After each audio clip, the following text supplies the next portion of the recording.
are folks, back in ALCHEMOTO's garage, and we have got Stuart's bike in front of us, the bike we talked about the other night. So if you watched that one, you will know exactly what we're doing to this bike. So we've got a whole host of modifications going on this. Stuart's hiding in the background, but I'm sure you'll see him on camera in a bit. Hey, over there, Stu, drinking his second cup of coffee, because we need that before we start work, because we've got an epic day in front of you and some fantastic mods. So we're going to start off with removing the seat and the tank off this bike. So stay tuned and let's get cracking after the intro.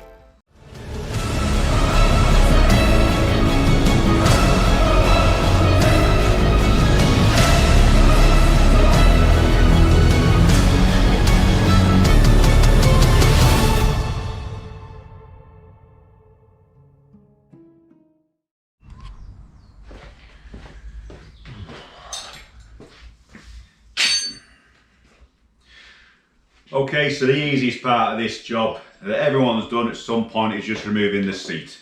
Okay, so once you took the tab off the back, this one's a bugger though. There we go. Start again, take two. So the easiest job, the first job, is to remove the seat. So once you took the seat bolt off the back, you've just got to push, and this applies to any seat which is fitted. You just got to push it to push the tab in and then slide it out like that. And then you can see the tab here and where it locks in there. It's just like a key shape. So you have to just push that forward to release it, and away you go. It's handy to know that just in case you need to do anything with your connections under here or your battery. Job one. Tank bolts. For the tank, we have the wiring for the sender. You've got the overflow pipe, which is just on the other side here, and then obviously we've got the quick connection. So we'll bring you around and show you that. You've seen me do that before, but we'll do that again and show you guys how to do that with the quick release connector on the other side of the tank. And it's just basically two bolts. Okay, and then we've got to go ahead and remove the fuel pump. So I'll show you how to do that and swap that over to the new tank later on in the video. Okay, so we're removing the tank. Remove the bolt on here, and the same, you've got another one at the front of the tank. You've got your overflow pipe here, which we just disconnected, so that goes down there. And then just under here, you've got your quick release. So all you do with that is push that up, and then you can pull off the fuel pipe, just like that. You'll have a little bit of spill, but as you can see, nothing's dripped down there, and that's self-sealing. So there's no need to worry about that. What's in the tank stays in the tank.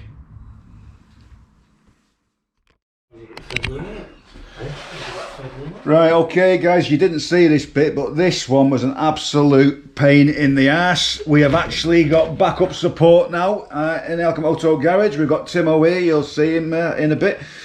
Getting this cover off, the screw that holds the side in here wasn't coming free, so we've had to drill that out to get at the wiring loom. So you can see here now, we've unplugged it, and that is all we're going to do to take the tank off. Right, okay folks, so you can see now we've got the tank off the bike, so we're going to leave the tank off while we get the rest of the accessories off and remove these handlebars. So we've got Timo on the job now, so nothing's going to go wrong today in the workshop. Yeah. And we were just saying earlier on about the amount of bloopers I normally do in editing, so if there's any bloopers going to happen today, we're going to leave them in the shot and play them at the end of this video. So if there's none there, we know everything went smooth. So of course it looks exactly like we all know what we're doing here in the garage today. Little tip, hang your keys somewhere so the alarm doesn't go off, but we'll slap them on there now because we're taking this off. Always use a decent quality Torx driver for taking these bits off. Snap off. Yeah, it doesn't have to be snap off, snap on. But what you don't want to do is round these off, or else you will struggle. Anyway, so look how far Timo's got, look at that. All of this down here now. So we're halfway through now the fiddly bits with the cables. Stuart's enjoying watching, so we'll have to get an armchair in here, won't we? To do away with that, and we'll put a little comfy chair in. So while we've got in this position now, I'm going to go ahead and put his new brake pads on. I'll carry on stripping this. Ready for the strip. So we've gone for Stuart's bike for the semi-sintered brake pads. These are FA254V part number and FA640V front and rear. And the semi-sintered pad is classed as a fast street bike pad. So it's ideally suited to the Sportster. If you remember when I did mine there on a full race pad, it was a little bit harder. So it'll be interesting now to see what the semi-sintered V pads are going to be like on Stuart's bike. So we'll go ahead and put those on while Stuart's watching in the background. And Michael here is fiddling around with the wiring. So we'll get back to you in a little while, folks. So you had 10 inch and then you went to 16? Yeah. You're a lucky boy. No. Lucky, aren't you? So again, you know what we're saying about your rears with your fronts, you've plenty in there. Yeah. But at least you know you're safe, you don't have to worry about them again. Not for a long time. Not for a long time. Another 10,000 kilometres. Yeah, this gives me an idea of how long they can run, doesn't it? Well, it's always better to be safe than sorry, isn't it? Yeah. You know, if you don't know what you're looking for a checking for, especially,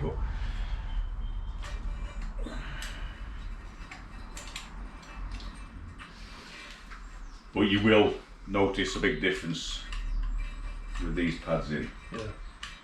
As you know, when they get warm and you're riding hard or in the rain, and you're really going to squeeze that lever, it will take a little bit of that off. It's one thing they are good for.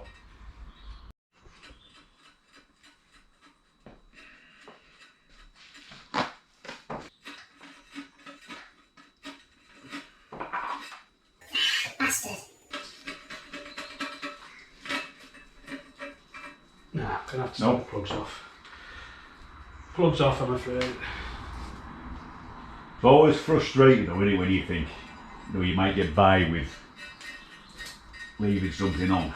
And just save that little bit of time. But like I said though, and I've just fucking done myself, contradicted myself, sometimes it's quicker. yeah, but you still have a go though, you know what I mean? Because you think if it does. Yeah. Okay folks, little tip. If you do have one of these headlamp grills on your bike, you can see the state of that. That to me is what Loctite does if you want to put that onto the ring. Okay, and then your headlamp sits in there. So we've actually had to cut that. See that? To cut that off with a hacksaw, and that is how tight it was. It's damaged it. If you're putting a new one on, then okay, fine, but I wouldn't recommend Loctiting that unless you're not bothered about it. To be honest with you, there's no need to ever take that off with this sealed lens, so that's not a problem. But if you've got a candle bulb and you want to take that off, don't, because you'll end up buggering up that scrap. So once you take the rear off, you can see that is a plug and plate. You've got the 3 pins inside there, just plugs into that. No need to bother with the old 2 for the side lamp candle bulb. That's all you've got to do. Pop that back in there, put your ring over and bolt it back in place. Right folks, well I'll tell you what, it has been such an eventful day here in the workshop, and currently now Timo's had to go home and he's took Stuart home and the bike is still here. So we've had a right delay. Now I think the last one you'd have just seen of Timo putting the bars on before, putting the cables through the bars, they have been an absolute pain. I'll just bring you closer and show you why.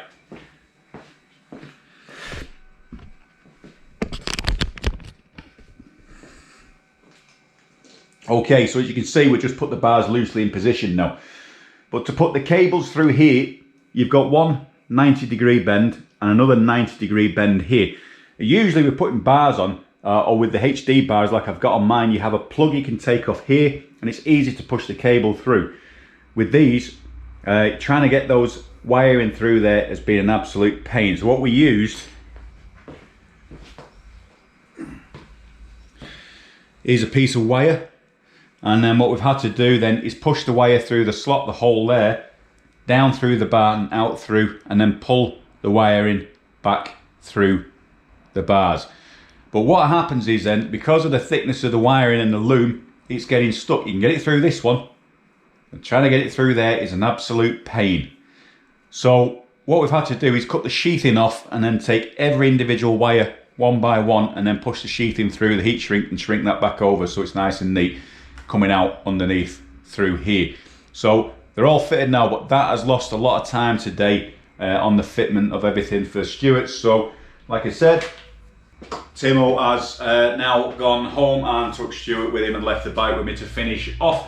So really appreciate the help today, and without that now this would have been on the last stage I'd have still been pulling my hair out, putting these bars through on my own. So that's really took a load off me, and what we've managed to do now is fit the Sonic LED headlamp, and we've just tightened up the sissy bar. We've got the front brake pads and the rear brake pads fitted now. So we're a little bit closer. So all we've got to do now is just put the brake assembly back, the bars back on, bleed the brakes through, tidy the wiring up, and then put the tank on. So we'll just show you the wiring.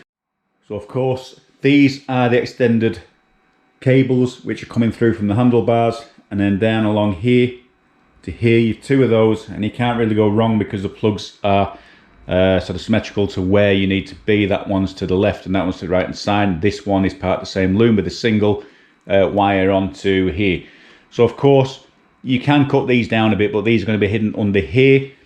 But if you do away with the plastic covering underneath your bike, which is on here, then you will probably need to chop some more of that off then, instead of having the extra on, which we have got through here. You can cut that off and take probably about 6 to 8 inch maybe off there. But for now, that will all tuck under there nicely and then back under there when we put that back together. Okay, so that leaves us with the brake part of it. Okay, so the brake block here, we have to change. Now that's in the kit. You can see we just loosely put that one on from the front brake caliper. Okay, so you get a new brake block which has got the threaded ends on, and that makes it so much easier because you can't put the cables on without this new block. So that comes with the Burley kit. So all you've got to change is the front one. That one we're taking off here. These two at the back, just take them off, unscrew those, and they will screw back into here and here. And then for the other side, which is up to the master cylinder, is this one here. So the extended cable will go onto that. So we'll go ahead and put those on, and then we're ready to finish putting the throttle assembly and everything back on the bars. It took a lot longer than what we thought, because everything on this bike has actually been a right bastard. You know, usually you want to take something off and it comes apart straight away. With this bike in particular, it's been a right stubborn little bastard. Every screw, from even taking the cover off down here to get the sender off, the cables through these bars. We'll explain a little bit more later, and we'll go through the process of how we got the cables through. There's a little bit on the video obviously, but we'll just talk you back through what we didn't catch on film. But for now, and the last thing we've come across now is putting on the brake lines, the extended brake lines, the valve block, the underneath, okay, which fits to here. The new one you get with the Burley kit, fantastic. They give you everything to do the job with. But what we found is,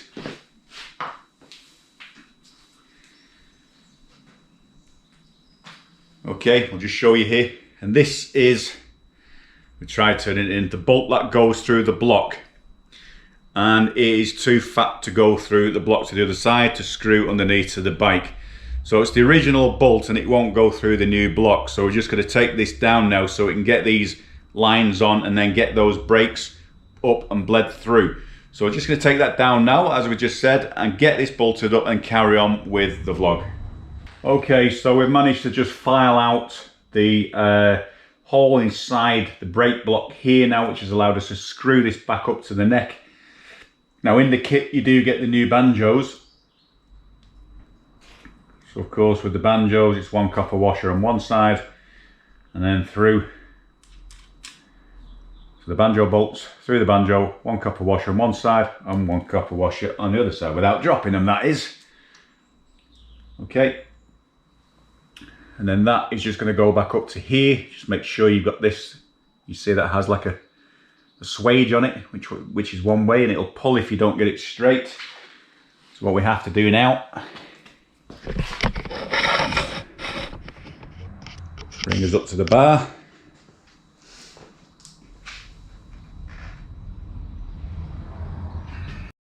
There's always the fiddly bit getting the throttle cables back in. So if you look, you can just see we've just got a little bit of slack on that return one. So all we'll do is just give that a little bit of an adjustment on the cable when we're done.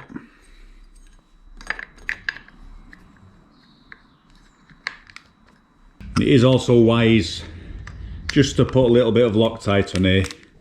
So what we'll do is when we're happy with everything and adjusted that cable, took that slack out, then we'll just take these screws off one by one and just put a drop of Loctite in. Okay, so all we're doing now is that slack that we had on the throttle lever, you can see we're pulling the throttle on, and then before we had all that slack. So we're taking that out now. We just crack off this, wind that down, but you can see the throttle moving. You want that in that complete return position.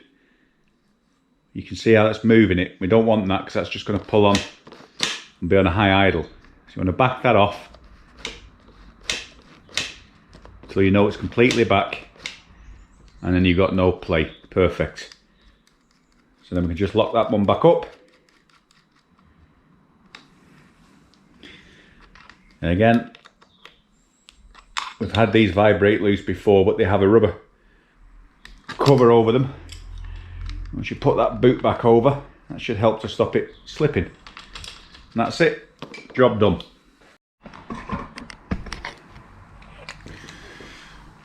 Okay, so that was just a matter of undoing this here. We can retighten that off when that's out, and then just having a funnel there into your fuel container, and you can just tip that up and drain it out, and it drains out in a couple of minutes.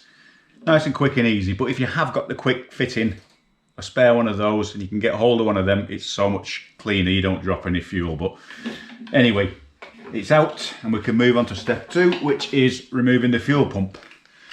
So again, this is just 5 Torx, you get the right size. These are a handy tool as well. This one's from Snap-on, but you've got everything there from T8 up to T40. So quite a handy kit to have in your breakdown kit as well. That'll fit in a little roll tool bag or something like that. And always wise as well to maybe just buy a new gasket for here when you do this. You don't know what state your other one's going to be in when you take it off. Now, this one's quite a new tank, so should be okay, but I do have a spare gasket just in case. And the amount of people that say these are really fiddly and how the hell do you get them out, and they can be. There's a sort of a knack to them. And it's a sort of a twist and pull. There's the sound of a Harley there.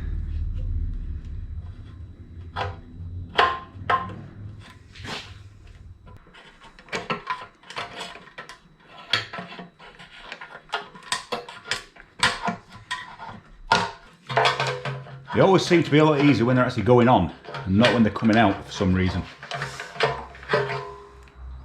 Okay, and that's it. So we just need to tighten that back up now, and then install it in the new tank. We'll just inspect the gasket as well, so we'll just get rid of this tank for now.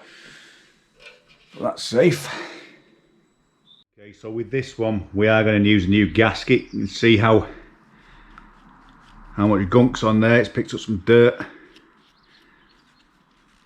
don't know whether that's through water ingress or what, but that's quite a filthy gasket, that. So just pop that one out and look at the way that's installed.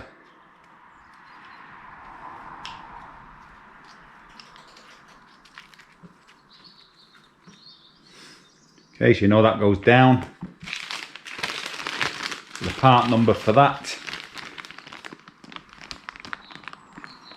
612-00008-SUBA. Okay, so that's the gasket you need. Now you don't always need to use that. Like I said, it's always easier when you're putting them back. I've just had to tilt the tank back a bit and then just pop it in at an angle, and then in she goes straight away. It's always harder to get them out going in. They love it, but they do hate coming out. And remember, when you're tightening these up again, just do them uniform. Do this one, that one at the back, one in the middle. So keep doing the opposite, so you just tighten that gasket down nice and easy as well. Nice and easy, I should say nice and even. And of course, we're not going to get them all in this tank stand. What we'll do is just nip them up a little bit, and then I'll tilt the tank back, and then we'll tighten them up evenly, and then we can go ahead and put that on the bike. Okay, so we're ready to lay the tank on now and just get it in its place. So remember, just keep your bolts loose. Always keep a block of wood handy, because we might need to just pop that underneath at the front. So remember, it's a long bolt for the front, a short bolt for the back. So I'm going to carry that over now, line it up and slide the bolt in and get this tank on. Of course, remember, this is a lot easier if you've got someone to give you a lift. And you can come around this side now. Easy to lift that. Take out the block of wood, lower it down, and just like so. Now we've got the two pieces to go in there now, the rubber caps, so just make sure it's not going to touch anything. We'll lay that down. That gives you an idea what it's going to look like, and that is absolutely stunning. Okay, so we're getting near the end now. We've just got all the remedial stuff to do. So we've got the fuel pipe one here, we've got the sender one which has to be plugged down behind here. Remember, we couldn't get that panel off the other day, which was an absolute pain. Tidy up this wiring, bleed the brakes, put the seat on, and then we're putting a phone charging kit on as well, because you've got a quad lock, and also a side mount plate, which is one which is custom made by ALCHEMOTO. We'll show you that. A little bit dusty, it's been in the shop for a while, so I'll polish that up, but that is a side mount plate. A little bit of touch up paint on there, we've just been modifying that, but that was made about a year ago in the shop, so that is a replica of mine, but for quite, you know, a slightly larger plate, so that's going on Stuart's bike.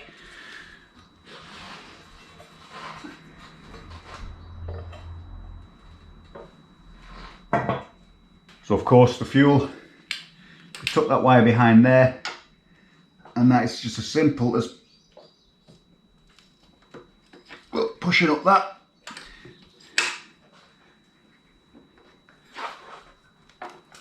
and then in it goes. You get a little bit of spill of petrol out, but it's as simple as that. Just push that up, push that until you hear it snap, and away you go. And then the wire in here, okay, that tucks down there, we'll sort that out in a bit. It goes underneath the back of here, and then the plug, which is hiding just at the back here, and that goes through there like so.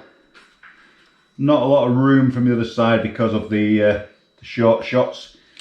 You can't really grab hold of the plug, it's quite a bit fiddly. We'll just get a bit of light in there, you can't see. You get the plug the right way around.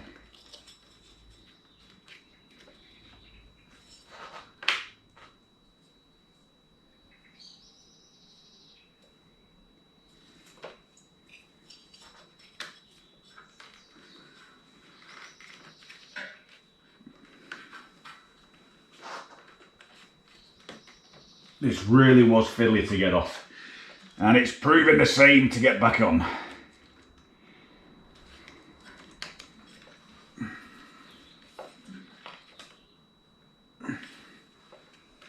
Nearly there. Is it on? That's it, she's on.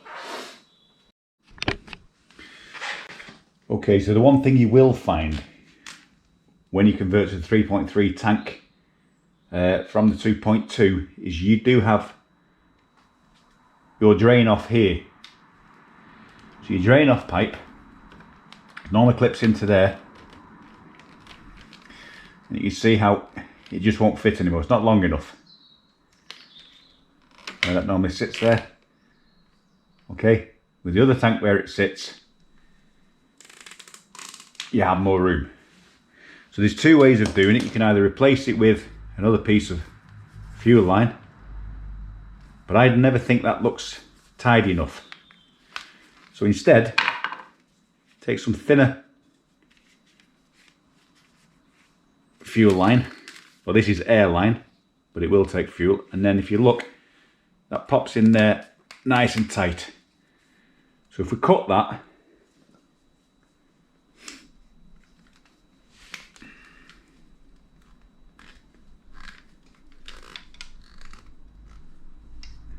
we want the straight piece there,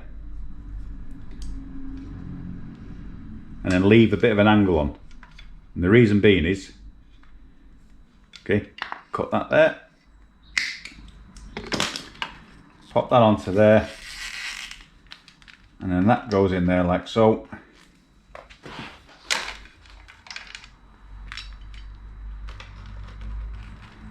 And that clips back into there.